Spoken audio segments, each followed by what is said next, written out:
Okay, so here's the deal. I have a Suzuki Boulevard S40. Suzuki, really, it's like one of the first years it was called the Boulevard.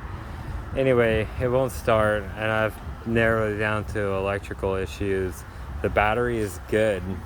Damn, I took the battery out. I was going to show you the clicking. Well, now I can't. But basically when I go to start it, I've jumped the battery already.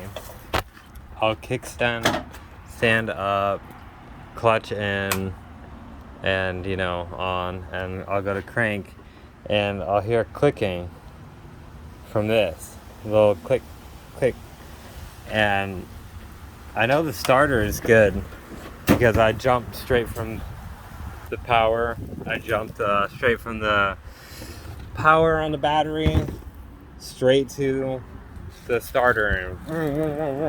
So the starter's good. The battery's been trickle charged. I replaced that fuse that I just showed you, the relay fuse. This guy, I ordered a new one. So this is new. This is not the problem. So I'm thinking maybe where this grounds out, it's not grounding properly because it's not sending power to the starter. So if it has any suggestions for me, they would be greatly appreciated.